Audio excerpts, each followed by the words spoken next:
Bonjour à tous, ravi de vous revoir ici au centre Dimitri Staniloae à Paris via Internet pour un nouveau cours de philosophie concernant les courants de la philosophie antique. La fois passée, nous avons parlé de Platon, le fondateur du néoplatonisme, et je voulais passer directement à Proclus, le fondateur de l'école néoplatonicienne d'Athènes, ou sinon le plus grand représentant de l'école néoplatonicienne d'Athènes. Mais je me suis dit que ça va être compliqué de comprendre la doctrine philosophique de Proclus sans avoir présenté brièvement euh, les successeurs du fondateur du néoplatonisme, Platon. C'est pour cette raison qu'aujourd'hui on va parler du néoplatonisme après Platon de Porphyre et de Jamblique. Mais avant de présenter le néoplatonisme après Platon et les écoles fondées par Porphyre et Jamblique, j'aimerais bien vous donner quelques informations et compléter le cours précédent, celui sur Platon, concernant la relecture patristique de Platon. Et je vais essayer de répondre à la question, est-ce que les pères de l'Église ont connu, lu Platon? Eusèbe de Césarée est le premier à citer l'œuvre de Platon. Qui a été Eusèbe de Césarée? Certains d'entre vous peut-être connaissent. Donc Eusèbe de Césarée, c'est un théologien et historien du IVe siècle. Et c'est à lui qu'on doit l'ouvrage L'Histoire ecclésiastique, qui est publié en plusieurs volumes dans la collection Sources-chrétiennes, aux éditions de Cerf. C'est un théologien qui vit à la cour de l'empereur Constantin le Grand à Constantinople. Il cite l'Énéade 5, passage ou le chapitre 1 sur les trois hypostases, vous les connaissez maintenant, pour montrer que le philosophe avait, comme Platon, connaissance de la doctrine de la Trinité. Cette idée-là, on la retrouve dans l'œuvre de Eusèbe, Préparation évangélique, chapitre 11, les passages 9-10. Mais ce n'est pas que Eusèbe de Césarée qui a probablement lu Platon, mais dans la deuxième partie, deuxième moitié du IVe siècle, on note la relecture plotinienne des pères cappadociens, notamment des frères cappadociens Saint Basile de Césarée ou Saint Basile le Grand et Saint Grégoire de Nice. Je vous donnerai deux exemples. Dans l'Énéade 1, chapitre 7, Plotin parle de bien. Le bien pour lui est la réalité suprême, ou l'un, comme de l'être vers qui tendent tous les autres, qui ne désire rien, mais qui donne aux autres la forme du bien. C'est un est au-delà de l'intellect, et il a pour l'image le soleil qui se répand partout. Ces idées se retrouvent en des termes comparables dans le traité de Saint Basile de Césarée sur le Saint-Esprit. Bon, ce sont des idées qui se rassemblent, mais l'objet n'est pas le même. Pour les pères de l'Église, on parle de la Sainte Trinité, tandis que on voit bien dans ce texte de l'Énéade 1, chapitre 7, Plotin parle de l'un, ce principe d'existence qui est la cause de toute existence, qui est complètement transcendant. Tandis que dans le christianisme, on parle de la Sainte Trinité qui se manifeste vers la création, vous connaissez, par le Père, le Fils et le Saint-Esprit. Mais il y a des termes et des idées comparables. Saint Grégoire de Nice a probablement lui aussi lu dans l'Énéade, dans la première Énéade, la définition de l'âme comme réalité sans mélange, qui ne souhaite pas se mêler à ce qui est différent d'elle, ou encore il a probablement trouvé chez Plotin l'idée selon laquelle l'âme réalise la ressemblance à Dieu en cherchant à imiter la beauté. Cette idée, on la retrouve dans la première Énéade, les passages 6 et 7. Et l'endroit comparable à cette idée-là, on le trouve dans le traité sur l'âme et la résurrection de Saint Grégoire de Nice. On lit également dans ses homélies sur le Cantique des Cantiques, où il essaie de définir la notion d'epectasis comme l'effort infini de l'âme qui tend vers Dieu, s'inspirant peut-être des pages mystiques des Énéades de Plotin. Vous connaissez maintenant la sixième Énéade qui traite de l'union de l'âme avec l'an. Mais qu'est-ce que c'est cette théorie de l'épectase, de l'épectasis? Il s'agit du progrès infini de l'âme. C'est une très très belle explication et une très profonde explication de Saint Grégoire de Nice, en disant que l'âme se trouve dans un progrès continu, infini, même dans la vie de l'au-delà. Donc après la vie terrestre, l'âme va progresser vers cette union avec Dieu. C'est un progrès infini. C'est une très très très belle thèse de Saint Grégoire de Nice. Donc encore une fois, vous voyez, il y a des ressemblances en tout cas au niveau des idées et des terminologies, mais encore une fois, l'objet n'est pas toujours le même. En sachant que les philosophes sont d'habitude polythéistes, tandis que le christianisme, c'est une religion monothéiste. Bon, revenons maintenant à notre cours, et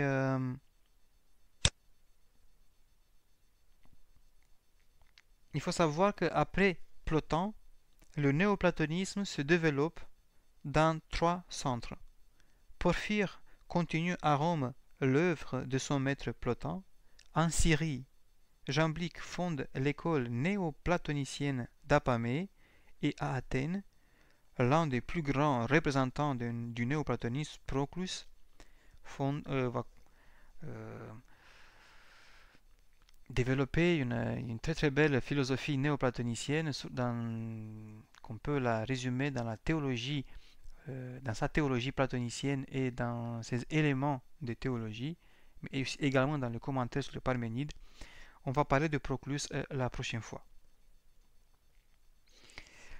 Plotin laisse à ses successeurs ce trésor inestimable, c'est-à-dire la structure des 3 hypostases. Souvenez-vous du schéma que nous avons présenté en détail la fois passée. Souvenez-vous de l'âme, de l'intellect, le monde intelligible, et l'âme universelle.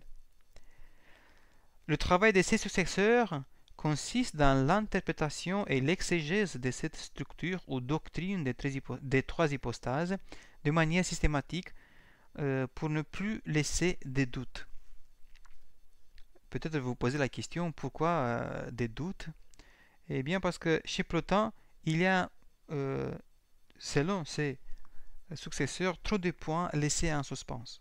Par exemple, sa doctrine de la matière que ses successeurs vont tenter de résorber. On aboutit avec Plotin à un quasi-dualisme. Plotin appelle la matière un mensonge et perçoit le monde sensible comme peuplé de la foule des ignorants qui expriment, si on peut dire ainsi, la partie la plus basse de notre âme. Le philosophe, selon Plotin, doit s'efforcer de parvenir à l'un. Souvenez-vous de ce mouvement conversif de retour vers l'un. N'oublions pas non plus la thèse plotinienne selon laquelle l'âme humaine reste toujours dans le sensible. Cette thèse sera combattue par Jamblique. Nous allons découvrir tout à l'heure. On peut se demander si chez Plotin le philosophe a réellement besoin de son corps. On a l'impression que le corps est perçu comme un fardeau chez Plotin. Porphyre, dans la vie de Plotin, écrit que celui-ci semblait avoir honte d'avoir un corps et avait par ailleurs refusé à un sculpteur de faire une sculpture de lui-même. Dans cette perspective, le philosophe doit s'efforcer, selon Plotin, d'activer la meilleure partie de lui-même, c'est-à-dire l'intellect.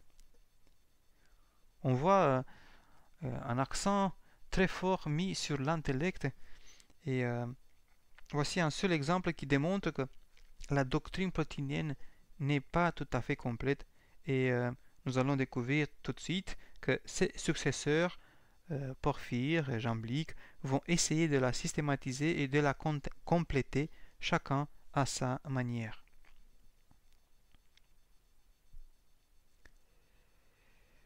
Passons maintenant donc à Porphyre de Tyr, le disciple et le successeur de Plotin.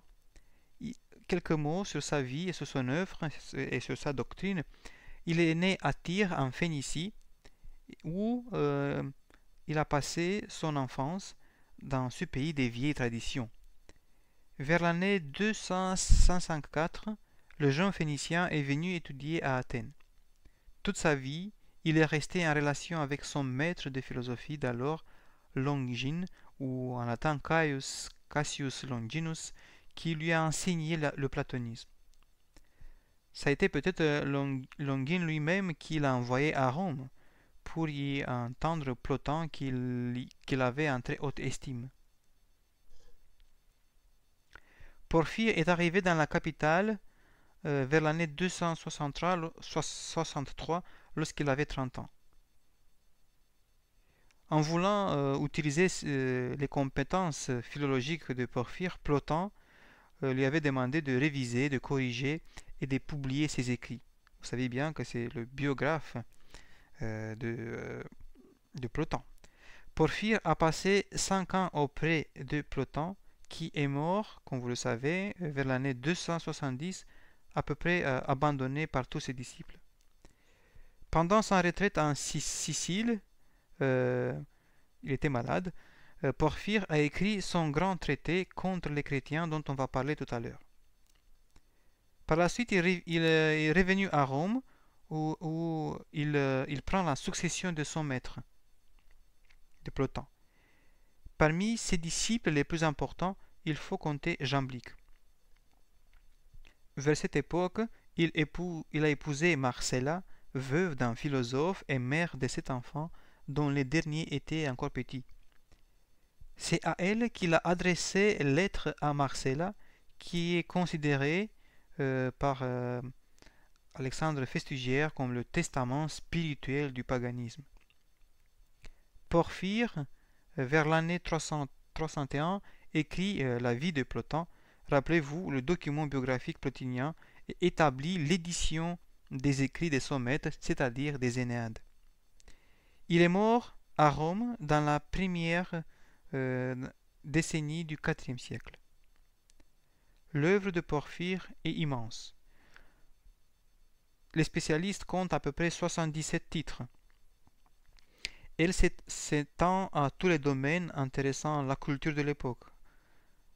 La grammaire, notamment les commentaires d'Homère, la rhétorique, l'astronomie et les mathématiques, la mythologie et la religion, l'histoire de la philosophie, l'éthique, la physique et la métaphysique. C'est vraiment un être encyclopédique, ce Porphyre. Il avait commenté également de nombreux dialogues de Platon et plusieurs œuvres d'Aristote, entre autres certains traités de logique, pour lesquels il a écrit une célèbre introduction isagogée en grec de 20 pages, dont le succès a été considérable, puisqu'elle a été traduite en latin, en syriaque, en arabe, en arménien et en hébreu. La plus grande partie de cette œuvre est perdue. Hormis quelques traités complets, elle n'est plus connue que par des fragments cités par d'autres auteurs qui les attribuent explicitement à Porphyre ou les rapportent de façon aussi anonyme. Beaucoup de recherches récentes ont été consacrées à la reconstruction de l'héritage porphyrien dont on retrouve les traces non seulement chez les philosophes grecs, mais, attention, dans les littératures philosophiques latines et arabes. Parce que nous avons parlé de beaucoup de recherches qui ont été consacrées à la reconstruction de l'héritage porphyrien, je vous invite à retenir l'œuvre de Pierre Hadot, un grand représentant, un fin connaisseur de Plotin et du néoplatonisme, qui a fait une découverte. Selon lui, un document qui a été découvert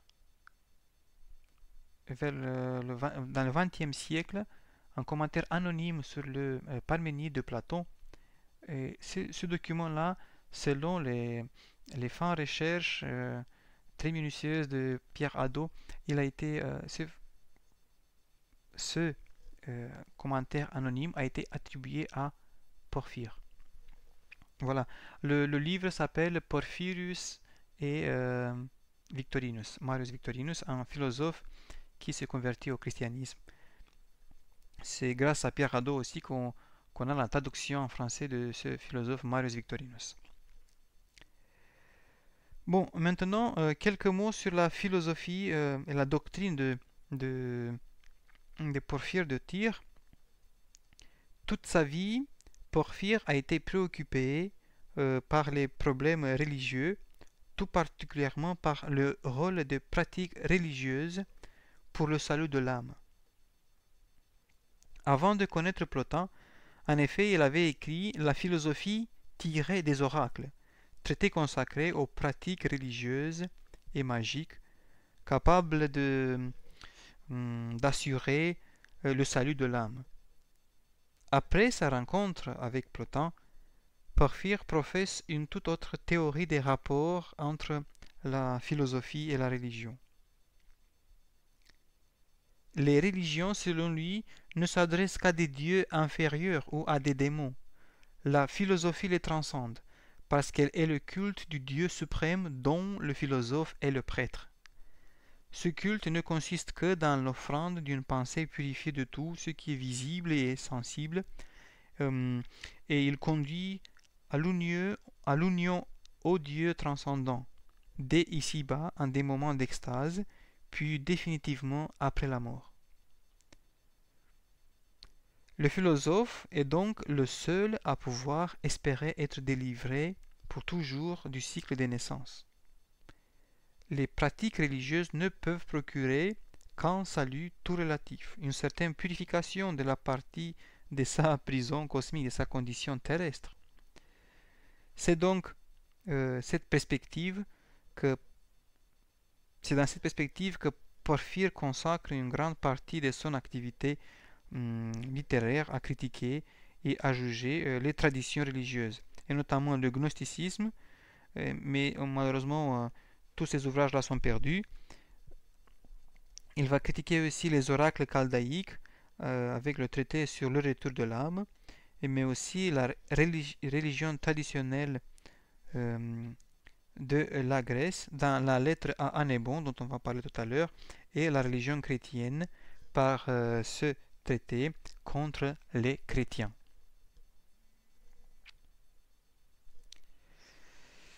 Donc voici en quelques mots, on n'a pas le temps d'entrer dans les détails ici, et on a peu des écrits qui nous restent de Porphyre, mais voici en quelques mots quel est le rapport, quels sont les rapports entre la philosophie et la religion chez Porphyre, qui s'intéresse beaucoup aux pratiques religieuses, mais sous l'influence de son maître, qui donne beaucoup d'importance à l'intellect, donc de Plotin. Il va changer et il va consacrer donc une grande partie de son activité littéraire pour juger et critiquer ces traditions religieuses et l'acte religieux en lui-même.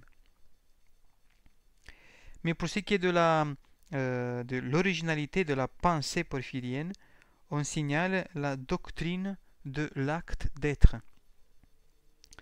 Les recherches contemporaines, notamment celles de Pierre Hadot et Spins, laissent entrevoir par une convergence d'indices caractéristiques et indépendants que Porphyre a eu une doctrine de l'être tout à fait originale.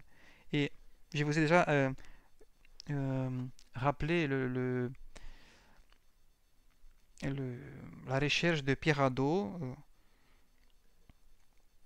notamment son étude sur le fragment du commentaire sur le Parménide, qui est une thèse récente et importante pour souligner l'originalité de la pensée porphyrienne. Mais encore une fois, c'est une hypothèse, donc c'est une étude très importante aussi, mais on se penche sur cette étude-là pour prouver et souligner l'originalité de la pensée porphyrienne et aussi de ressemblance avec la doctrine de Marius Victorinus. Donc on peut dire que Porphyre a eu une doctrine de l'être tout à fait originale. Porphyre transforme et déforme en quelque sorte la pensée de son maître Plotin. Celui-ci, Plotin donc, avait posé au-delà de l'esprit, au-delà de l'intelligence, la substance première, un principe absolument simple, sans substance, sans pensée, qu'il avait appelé l'un. Vous connaissez déjà, je vous ai parlé de l'un la fois passée. Mu à la fois par le besoin de résoudre certaines difficultés de l'exégèse de Platon et par la logique interne de sa pensée, Porphyre identifie l'un des Plotins avec une pure activité d'être. Vous voyez, voici la grande différence. Si chez Plotin, l'un est tout à fait au-delà, c'est un principe complètement transcendant, il est au-delà de l'intellect, il est au-delà de l'être, au-delà de tout ce qui est monde sensible, lui nous dit, je cite, l'un qui est au-delà de la substance et de l'étant n'est ni étant ni substance, mais plutôt il agit et il est lui-même l'agir pur, en sorte qu'il est l'être, l'être qui est avant l'étant et comme l'idée de l'étant. C'est un texte très, très important parce que ça souligne un peu l'originalité de la pensée porphyrienne. En son origine transcendante, toute réalité particulière vient coïncider avec cette activité pure d'être, infiniment simple. Voici dans ce contexte la conclusion de Pierre Hadot sur cette question de l'un en tant qu'être qui agit. Pour la première fois, je cite donc, pour la première fois dans l'histoire de la pensée occidentale, l'être infinitif est clairement distingué de l'être participe, en tant que participation. Cet être infinitif est indissolublement agir et idée, sommet de l'activité et de l'indétermination. Cette distinction se retrouvera dans le De Hebdomadibus de Boès, qui la transmettra au Moyen Âge. Elle réapparaîtra sous une forme nouvelle dans la différence ontologique selon Heidegger.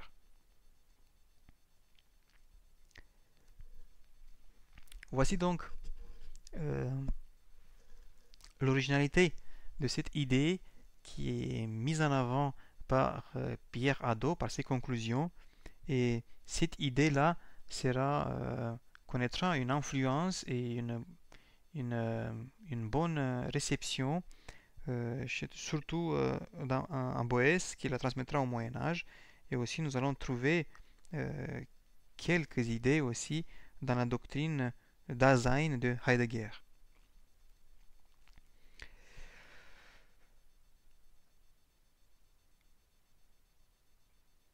Maintenant, parce que nous arrêtons ici sur Porphyre, son œuvre, sa vie, une petite bibliographie, Vie de Porphyre, le philosophe néoplatonicien. Vous avez une édition assez ancienne, 1913, qui a été rééditée en 1964. Après, vous avez Courcelles, les lettres grecques en Occident des Macrobes à Cassiodore. Et vous avez aussi le livre de Pierre Hadot avec cette étude et cette identification du commentaire anonyme sur le Parménide qui est attribué à Porphyre. Donc Porphyre et Victorinus, collection études augustiniennes, Paris 1968. Après vous avez aussi les textes arabes dits plotiniens et les courants porphyriens dans le néoplatonisme grec, l'auteur dont je vous ai parlé, CNRS, Néoplatonisme, Paris, 1971. Et pour ceux qui lisent l'anglais, Porphyry's Place in the Neoplatonic Tradition, Andrew Smith, 1974. Et aussi dans le livre Le Néoplatonisme, vous avez aussi un chapitre Indices porphyriens dans la théologie d'Aristote. Voilà un peu quelques études sur les sources de la philosophie porphyrienne. Et aussi la réception de Porphyre dans la tradition arabe, Porphyry and the Arabic Tradition in Porphyre, entretien sur l'Antiquité classique, tome 12, 1966. Vous êtes libre, bien sûr, de consulter des autres ouvrages sur Porphyre. Je vous invite à lire ce que vous pouvez lire de Porphyre et faire connaissance vraiment avec ces représentants du néoplatonisme, le successeur de Plotin. Maintenant, je vous invite à passer à Jamblique, disciple de Porphyre. On connaît peu de choses sur la vie de Jamblique. Il est né à Chalcis de Syrie. Il fait ses études à Rome sous la direction de Porphyre. Mais nous savons que Rome cesse d'être la capitale intellectuelle de l'Empire et des écoles philosophiques renaissent à Athènes, en Alexandrie, en Asie mineure. Jamblique revient dans son pays natal et y fonde une école, donc en Syrie. Une partie de son œuvre est perdue. Seuls des fragments d'un traité de l'âme cité par Stobée. Et nous gardons aussi quelques fragments qui sont réunis par Alexandre Festugière, ordonnés et traduits dans le livre La Révélation d'Hermès Trismégiste, 3, Paris 1953. Ils font rapprocher un protreptyque, c'est-à-dire une introduction à la philosophie, édité par Pistelli à Leipzig en 1888. Cet ouvrage porte la marque de l'influence aristotélicienne et on soupçonne Jamblique d'avoir fait des larges emprunts au traité perdu du jeune Aristote qui portait le même nom. Signalons ensuite un ensemble d'études néo-pythagoriciens. Il faut savoir que Jamblique se présentait comme pythagoricien aussi bien que comme platonicien. Les deux écoles ont eu en effet des échanges constants et parfois on a du mal de les distinguer. Il est difficile de les distinguer.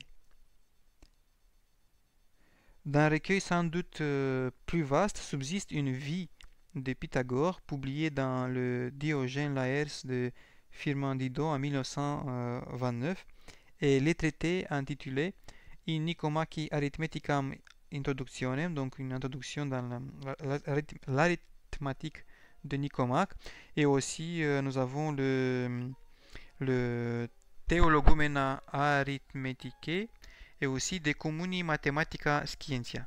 Voilà, le latin il est très proche du français, donc ça va pas être compliqué de comprendre. Enfin, il faut rappeler le grand écrit théologique de Jamblique, qui est son traité des mystères d'Égypte, ou en latin De Mysteris, réédité par Édouard Desplaces à Paris vers l'année 1966. Voici peu de données concernant sa vie et son œuvre, mais maintenant je vous invite à passer à la doctrine de Jamblique qui est résumée dans cette œuvre des Mysteris. J'ai choisi de rester à uniquement à ce livre de Jamblique, des Mysteris, parce que c'est, à mon avis, celui qui connaîtra une grande influence dans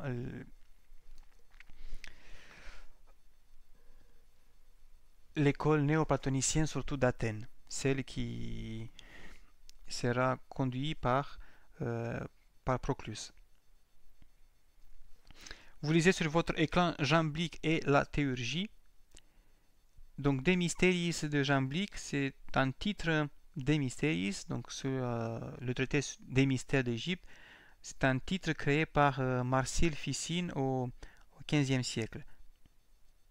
L'ouvrage de Jamblique est signé par un pseudonyme du philosophe Abamon.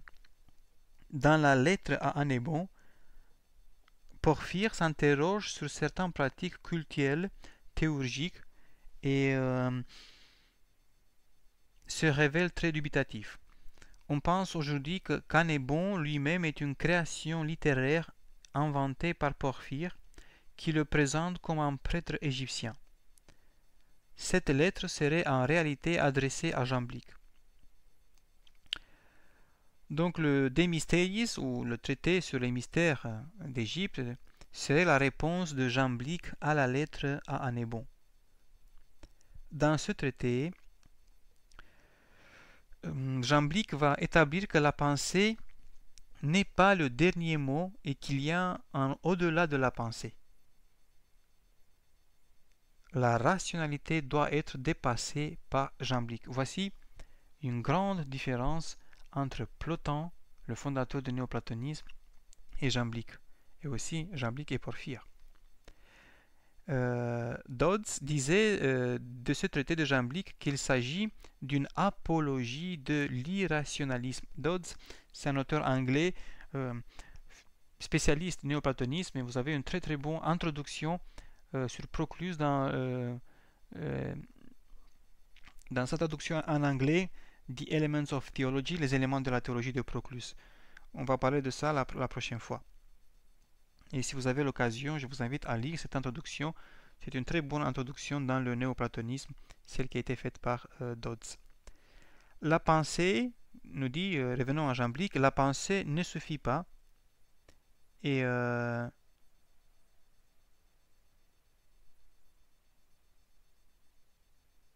Jamblique dit que ce soit les symboles eux-mêmes, ceux laissés par la divinité, qui agissent et qui nous procurent l'union avec le divin. Nous ne pouvons pas mettre en œuvre intellectuellement ces symboles. Vous voyez, encore une fois, une grande différence entre le rôle central de l'intellect et aussi une doctrine, on dirait dans le christianisme mystagogique.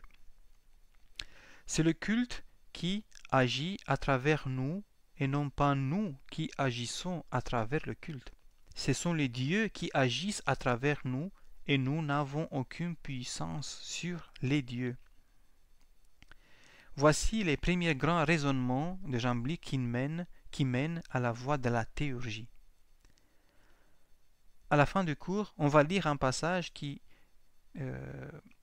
résume et qui mentionne ces grandes idées de la théurgie.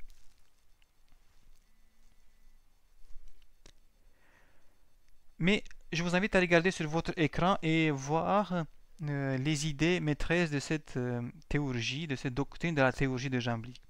Le premier, c'est le dépassement nécessaire de la pensée proposé par Jamblique. Deuxièmement, la nécessité des symboles agissant par eux-mêmes. Troisièmement, retenez, ce sont toujours les dieux qui agissent. Et le quatrième point important, cette dimension traditionnelle et l'importance de la pureté dans le culte. Et après, cette théologie, c'est une croyance dans une hiérarchie divine. Nous avons les genres, je vais citer uniquement les genres supérieurs, les dieux, les anges, les démons, les héros, et les âmes. Et après, vous avez aussi cette dimension collective de la théologie. Nous allons présenter brièvement tous ces aspects importants de la doctrine sur la théologie, la doctrine théologique de Jamblique. Mais je vous invite déjà à retenir ces 6 points centraux de la théologie proposée par Jamblique. Et vous voyez déjà des grandes différences entre cette philosophie proposée, toujours une philosophie néoplatonicienne, mais vous voyez, nous avons déjà un dépassement nécessaire même de la pensée, et aussi le rôle important des symboles, et aussi l'importance de la pureté dans le culte. Donc on parle déjà d'un culte religieux dans la théologie, et aussi il s'agit d'une croyance dans une hiérarchie divine. Nous avons une structure hiérarchique qui se met en place. On trouve l'origine de cette structure hiérarchique dans les oracles chaldéiques dont on va parler la fois prochaine. Nous avons les dieux, les anges, les démons, les héros et les âmes. Et parce qu'on parle des anges, on pense que Jean Blic a influencé un auteur qui est considéré à la fois un représentant de la philosophie et du christianisme, sans Denis l'Aréopagite ou pseudo-Denis l'Aréopagite. Et nous connaissons bien qu'il nous a laissé un traité sur la hiérarchie céleste. Nous avons 3 hiérarchies des anges et chaque hiérarchie est composée de 3 ordres angéliques. Donc on pense que parmi les sources de l'angélologie de Saint Denis l'Aréopagite se trouve aussi cette hiérarchie divine proposée par Jean Blic, qui lui, à son tour, s'inspire des oracles chaldéiques. Donc je vous invite à retenir ces détails, ces traits caractéristiques de la pensée de Jean Blic. Lui aussi souligne que la puissance de l'un dépasse l'intellect. La remontée vers le divin ou le retour vers l'un n'est pas seulement ce retour intellectuel, mais pour Jean Blic, la voie qui nous offre ce retour, c'est la théurgie. Mais qu'est-ce que c'est cette théurgie? Au sens étymologique, théurgie, théurgia, donc théurgia, signifie réalisation d'œuvres divines ou agir divinement. La théurgie diffère de la voie philosophique en ce qu'elle vient d'opérations rituelles. C'est donc un ensemble de rites ou d'opérations, c'est une pratique. La théurgie promue par Jean Blic et par son grand disciple spirituel, l'empereur Julien l'Apostat, c'est un ensemble de rites qui entend régénérer le culte païen alors sous la pression de plus en plus massive du christianisme. Souvenez-vous du contexte historique dans lequel se développe le néoplatonisme, les changements politiques de l'Empire romain, les usurpateurs, l'essor du christianisme, etc. La théurgie a une dimension traditionnelle dans la mesure où elle réhabilite les traditions cultuelles les plus diverses et les plus anciennes qui soient. Les peuples les plus anciens sont les plus proches du divin. Et par exemple, les Égyptiens sont une source d'émerveillement pour Jean Blic. Nous allons lire vers la fin de ce cours un texte qui cite les Égyptiens. Et vous allez voir qu'ils sont très importants. Jean Blic meurt à une époque où l'empereur Constantin règne déjà. Les sacrifices sont perçus comme des prières, selon lui. Il réhabilite les sacrifices sanglants, les sacrifices, prières, évocations d'épiphanie divine, divinisation, etc. Ce qu'il faut retenir, c'est que la théurgie s'oppose à la philosophie comme la pratique s'oppose à la contemplation. Jean Blic, donc, contre Plotin, veut instaurer dans le néoplatonisme une dimension religieuse qui ne soit pas que religion de l'esprit, c'est-à-dire une mystique individuelle, laïcisée. Je vous invite donc à retenir encore une fois, Jean Blic pensait que la philosophie était trop élitiste et il a voulu ouvrir le salut à tout le monde, d'où ce 6e point, dimension collective.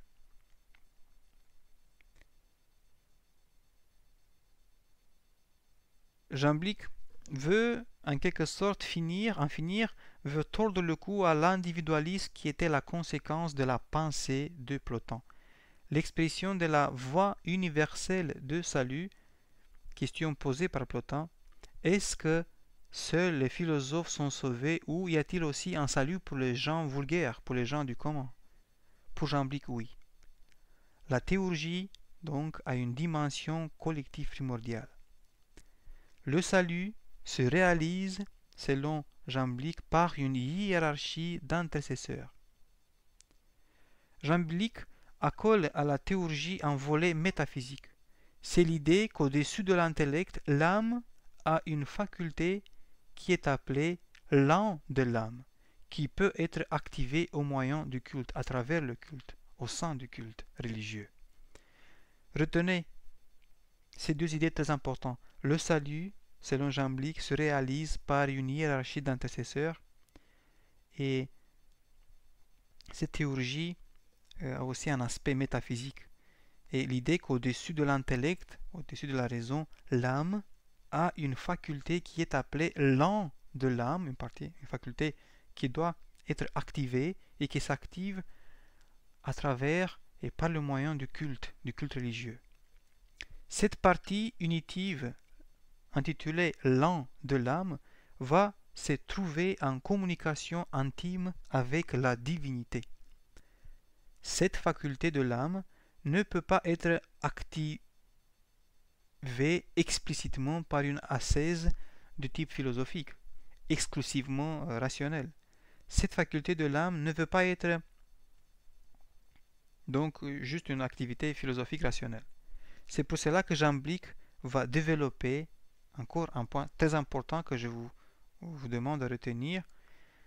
C'est pour cela que Jamblique va développer une doctrine du symbole qui aura un succès considérable dans l'école philosophique néoplatonicienne d'Athènes.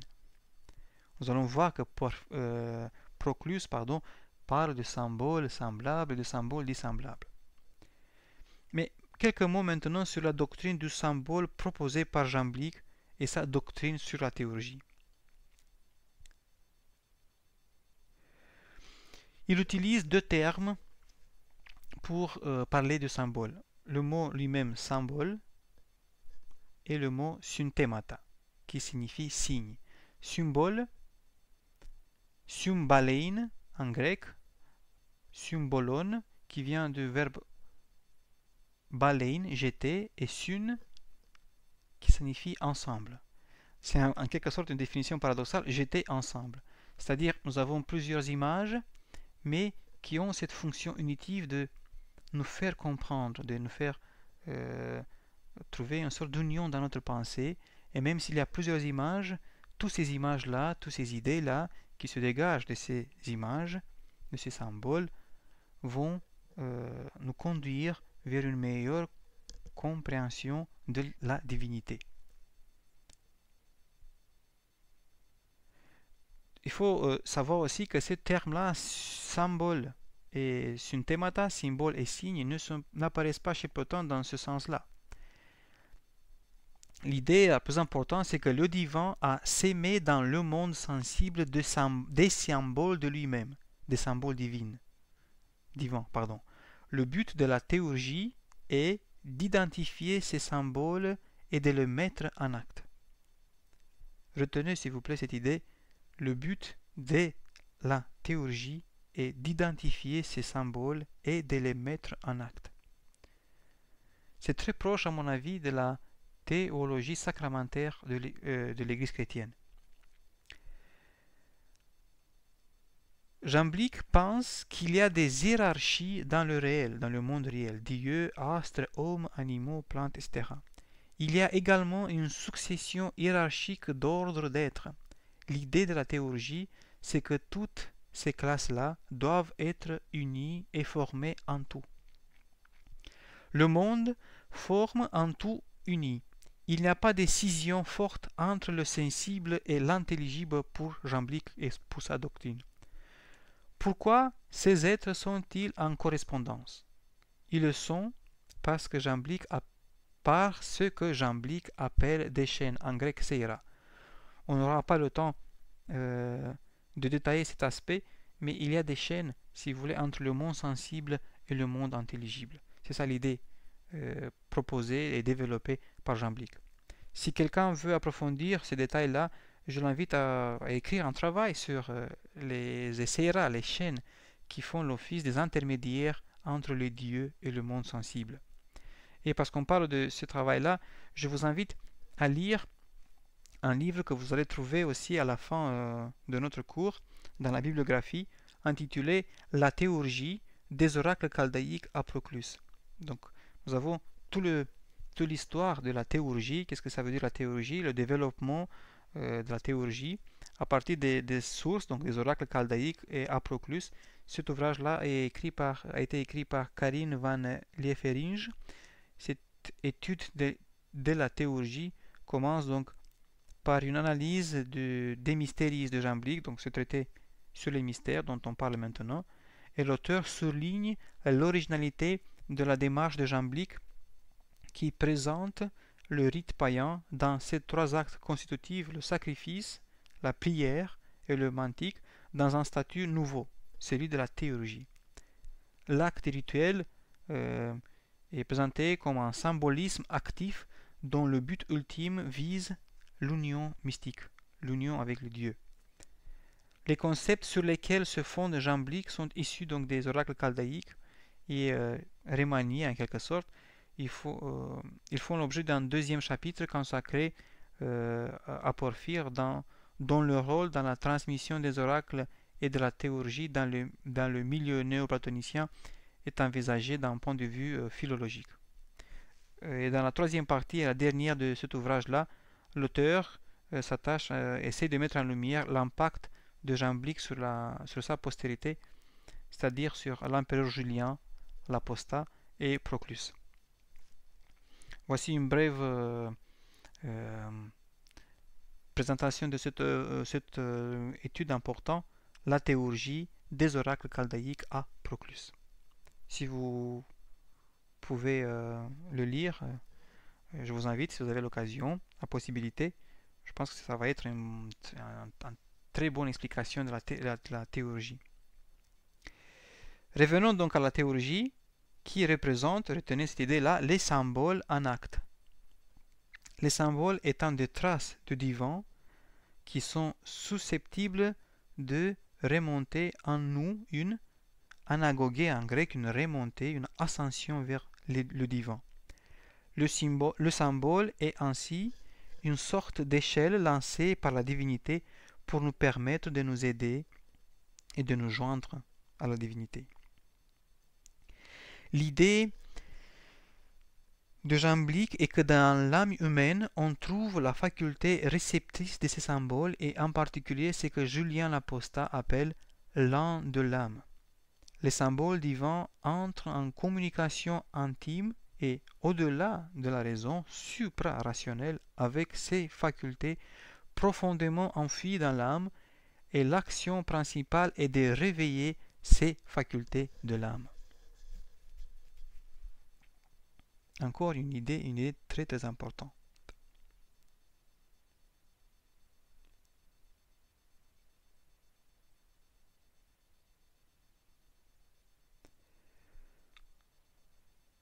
Au-delà de l'intellect se trouve l'an. De même, dans l'âme, il y a quelque chose de plus éminent, nous dit Jamblique. Cette faculté intitulée par Julien l'Apostat l'an de l'âme. Cette position nécessairement revient à une réévaluation profonde de la matière, qui n'est plus ce rebut irrationnel et inexplicable, mais qui peut aussi porter en lui le divin, qui n'est limité par rien. Voici la grande différence entre Plotin, fondateur du néoplatonisme, et Jamblique. Dans un passage de son traité sur les mystères, que nous n'avons pas malheureusement maintenant le temps de le lire, Jamblique justifie la présence même du divin dans les statues créées par les hommes. Encore une fois, souvenez-vous, Porphyre ne voulait pas être représenté par un statut. La théurgie, donc, veut être cette voie universelle de salut. Le divin imprègne le monde et dépasse la rationalité. Le divin se trouve dans le monde réel. Le divin se trouve dans la réalité. Voici l'idée forte de la doctrine théologique de Jamblique. Et parce qu'on parle de la présence du divin dans le réel, dans la réalité, dans le monde sensible, on a aussi voici une idée des lois métaphysiques du réel.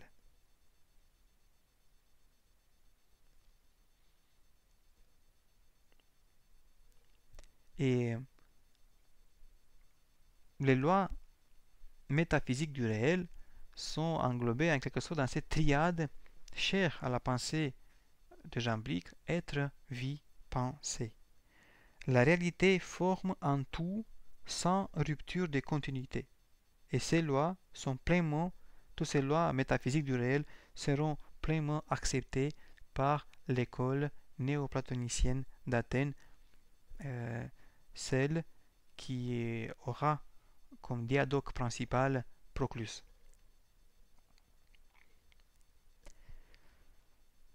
La triade la plus répandue qui est être, vie, pensée apparaît en particulier dans l'intellect. À partir de Jamblique, cette structure est appliquée à tous les ordres divins. Voici une autre nouveauté. Par exemple, la triade des dieux intellectifs. On part d'une unité primordiale qui éclate pour donner naissance à autre chose qu'elle, la vie par exemple, avant que cette pluralité ne tente de retrouver l'unité perdue, c'est-à-dire la pensée. Cette triade être, vie, pensée s'exprime de différentes manières. Et vous avez sur votre écran un tableau qui explique, exemplifie comment cette triade être, vie, pensée qui auparavant était exclusivement appliquée à l'intellect, maintenant elle s'applique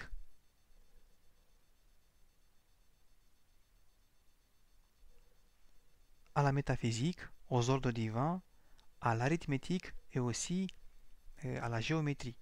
Voici sur votre écran. Donc, lorsqu'on parle de la métaphysique, on parle de l'être, vie, pensée. On parle de la manence, de la procession, de la conversion. On parle de l'essence, de puissance et de l'activité. Et pour les ordres divins, on parle des intelligibles, des intelligibles intellectifs et des intellectifs. Tous ces triades-là seront développées de plus, encore plus par Proclus. Nous allons découvrir la prochaine fois. Dans comment se traduit cette triade et cette présence du divin dans le monde réel, dans l'arithmétique, nous avons donc monade, dyade et triade, ce qui correspond à l'être, vie, pensée ou sagesse. Dans la géométrie, on parle du point comme source, après continuité, ligne et corps. Et on parle aussi du début, du milieu et de la fin. On peut dire aussi que cette triade-là peut répondre, si vous voulez, à la doctrine chrétienne de la Trinité. Le Père, le Fils et le Saint-Esprit. Le Père, l'être par excellence, le Fils, la vie par excellence, et la sagesse ou la pensée par excellence, le Saint-Esprit. Voilà. Mais ce n'est pas la doctrine, l'objectif n'est pas le même, en tout cas l'essence de cette doctrine n'est pas le même. Retenez que la triade être, vie, pensée est donc réexaminée à travers différentes appellations. C'est le même processus qui revient à tous les niveaux. Le niveau et le divin sont constitués comme cela et cela apparaît très clairement chez Jamblique. C'est le même processus qui revient pour que les choses puissent être constituées. C'est la loi de tout est dans un tout. À chaque niveau, c'est le même processus qui revient et il y a des analogies qui se dessinent. La réalité est une. Même dans les dieux, on retrouve cette mécanique de la définition et de l'indéfinition à un certain mouvement dans l'essence divine. Le divin n'est pas immuable chez Jamblique.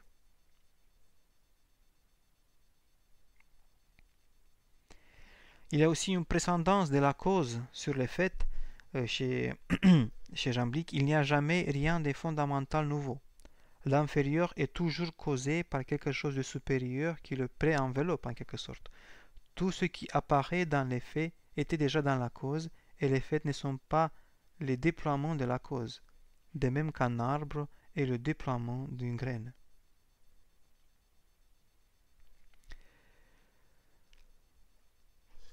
Je vois que le temps passe tellement vite et je vais m'arrêter ici sur cette présence des dieux dans la réalité, dans la matière, par cette doctrine du symbole. Euh, et parce que nous avons parlé du symbole, et je vous ai promis qu'on va lire deux passages hum, de Jamblique. Voilà, voici un premier texte sur la fonctionnalité du symbole. Qu'est-ce que c'est vraiment le symbole? Voilà, c'est un passage. Je vous invite à lire ce traité sur les mystères des mystéries. Moi, je l'ai trouvé sur Internet, un e-book. Vous pouvez taper tout simplement sur les mystères égyptiens de Jamblique et vous allez tomber sur la traduction d'un Suisse, Cuillard. Donc, c'est un libre accès, ce livre. Lisons ce passage du deuxième livre sur les mystères, chapitre 10, l'accomplissement des actes ineffables qui dépassent toute connaissance d'une manière digne des dieux et la puissance des indicibles symboles compris des dieux seuls produisent l'union théurgique. Voilà, on trouve déjà le mot théurgie ici. C'est une union qui se réalise à travers la théurgie et comment? Par cette puissance des indicibles symboles. Ainsi, n'est-ce point par l'intelligence que nous accomplissons les choses sacrées, sinon cet acte sera un effet de notre intelligence et dépendra de nous, ce qui est également inexact. Voilà, ce sont les dieux qui agissent à travers ces symboles. Encore une idée importante à retenir. Et en effet, sans que nous le comprenions, les symboles eux-mêmes font d'eux-mêmes leur œuvre propre et l'indicible puissance des dieux vers qui ces symboles s'élèvent. Elle-même y reconnaît d'elle-même ses propres images, mais sans avoir besoin d'être éveillée par notre intelligence en nous. Encore une fois, la puissance des dieux qui agit et qui nous élève vers le divin à travers les symboles. Car, par nature, ce qui contient n'est point mis en mouvement par le contenu, ni le parfait par l'imparfait, ni le tout par les parties. Ainsi, les principes divins ne sont point sollicités à l'acte par nos intelligences, mais il faut que, comme des causes concomitantes, ils précèdent celles-ci et toutes les meilleures inclinations de l'âme et notre pureté propre. Voici la nécessité de pureté au sein du culte pour vraiment arriver à cette anagogie, à cette montée vers le divin à travers les symboles. Et ce sont les symboles divins eux-mêmes qui éveillent spécialement la volonté divine. Ainsi, les dieux sont mus eux-mêmes par eux-mêmes et ils ne reçoivent point des êtres inférieurs l'impulsion originelle de leurs propres actes. Voilà, le texte parle de lui-même. Je pense que ce texte-là, en tout cas, résume la doctrine sur le symbole au sein de la théologie et l'exégèse des symboles au sein de cette doctrine théologique proposée par Jamblique. Je vous ai dit que j'ai un autre texte qui parle de l'union, qui est le but de la théologie. Et je le cite, c'est juste un passage si vous voulez vraiment comprendre comment se réalise cette union de l'âme selon le traité des mystères. Je vous invite à le lire. Il n'y a pas 30 000 solutions. Lisez-le et essayez de l'interpréter et de comprendre. Donc, lisons ce texte. Je cite, « Après qu'elle a mis l'âme en harmonie avec les diverses parties du tout, prises à part et avec les puissances divines qui y sont éparses, elle l'introduit auprès du démiurge universel, elle lui confie, et en dehors de toute matière, l'univers, le seul Verbe éternel. Pour tout dire, elle unit l'âme avec la puissance née de soi-même, mue par soi-même, contenant tout intellectuel, organisatrice de tout, qui ramène vers la vérité intelligible, parfaite et active, et à toutes les autres puissances démiurgiques de Dieu, de manière à ce que l'âme théurgique subsiste parfaitement dans leurs actes et dans leurs pensées. Et alors, elle place l'âme dans le Dieu démiurgique universel. Et cela est chez les Égyptiens la fin de la régression hiératique vers en haut.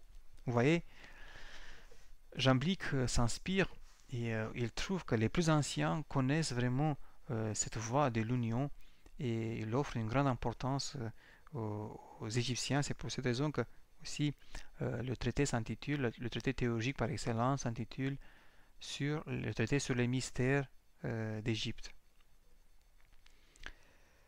On va s'arrêter ici, mais avant de se quitter, une petite bibliographie pour comprendre, pour lire, pour faire connaissance avec Jamblique. Donc Jamblique de Chalcis, exégèse et philosophe, en appendice Testimonia et Fragmenta Exegetica, 2 volumes. Et après vous avez le 21e volume de Jamblique à Proclus, Entretien sur l'Antiquité classique, publié à Genève 1975. Pour ceux qui lisent l'anglais, Merlan From Platonism to Néoplatonisme, publié en 1953, et Jean Trouillard, Le néoplatonisme dans l'encyclopédie de la Pléiade, Histoire de la philosophie, le premier tome, édition Gallimard, Paris 1969. Et aussi un autre ouvrage en anglais, The Neoplatonist, 1961. Et vous avez aussi l'œuvre que je vous ai présentée, la théologie des oracles chaldaïques à Proclus. Vous avez là-bas un chapitre qui est consacré au traité sur les mystères de Jamblique. On va s'arrêter ici parce que le temps passe très très vite. N'oubliez pas de retenir l'essentiel de ce cours, notamment la relecture qui est l'interprétation originaire de Porphyre et celle de Jamblique. On voit que même si on parle du néoplatonisme, la doctrine de Plotin et celle de Porphyre et celle de Jamblique, ces 3 doctrines sont différentes. Vous avez vu, chacun apporte une nouveauté. Et moi, j'ai beaucoup aimé ce côté religieux qui est assez proche de la sacramentologie du christianisme, que la doctrine sur la théologie de Jamblique, qui essaie de restaurer ce culte païen des sacrifices, le culte, tout simplement le culte païen, qui essaie de se développer concomitamment avec le culte chrétien au IVe siècle. La prochaine fois, on va parler de Proclus et on va essayer de revenir sur quelques aspects de la théologie de Jamblique. Je vous remercie pour votre attention et je vous dis à bientôt. Au revoir.